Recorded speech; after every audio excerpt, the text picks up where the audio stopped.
Yula Nzale. We begin this broadcast with revelations regarding the murder of Albert Ojwang. Exclusive CCTV footage that Citizen TV obtained corroborates a Mauaji hospital report that stated that Ojwang was dead at the time of arrival at the hospital. The 40-minute video clip indicates that the police were well aware of Ojwang's state as they arrived at the hospital at 1:35 a.m. and were in no apparent hurry. They took him inside the facility 24 minutes later with no medic helping the police officers move his body from the police van into the building, where they only stayed for 10 minutes before his body was taken back to the vehicle.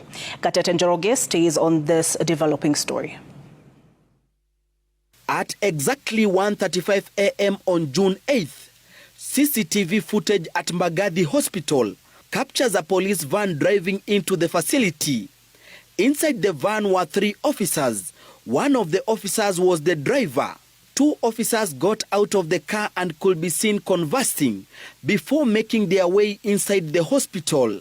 The driver followed behind slowly, but even before they got to the emergency room, one of the officers received a call and the others followed him out. For 3 minutes, he was on the call before returning into the hospital building. All this time, the late Albert Ojwang was at the back of the police van. No one checked on him despite the officers having supposedly taken him to Mauaji Hospital as a person who was gravely unwell.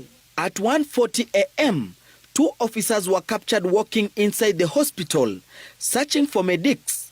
6 minutes later, they emerged with a stretcher and they got straight to the van. It took another 10 minutes to move him from the police van to the hospital. With the help of the security guard at the facility, the late Ojwang on a stretcher was pushed inside the facility at 1:59 a.m., 24 minutes after he was brought to the facility. Inside the emergency room, Ojwang only stayed for 10 minutes, those in charge confirming the worst. The suspect was brought in dead.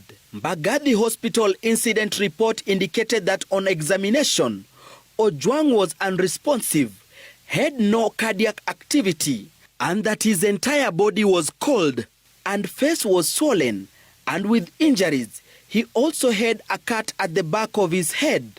At 2:10 a.m., the CCTV captured the officers leaving the emergency room with the body of the late Ojwang. 5 minutes later, the police van left the hospital parking with the corpse, which was later taken to city mortuary. Why were the officers not in a hurry to ensure he was attended to? Who were they talking to on their phones at a time when they were supposed to be busy ensuring he was attended to? Meanwhile, interdicted Central Police Station OCS Samson Talam, who is being held at Langata Police Station, has denied being at the Central Police Station when Ojwang was booked, claiming he had handed over duties to his deputy. He handed all the instruments of his office. He handed over the pocket phone for communication to his deputy. We shall be producing CCTV footage to show that he was nowhere near the police station called Central Police Station. The lawyers who have also disputed the claim of Talam interfering with the CCTV say they will move to the High Court to challenge his prosecution, claiming he is being framed. Gatete Njoroge, Citizen TV,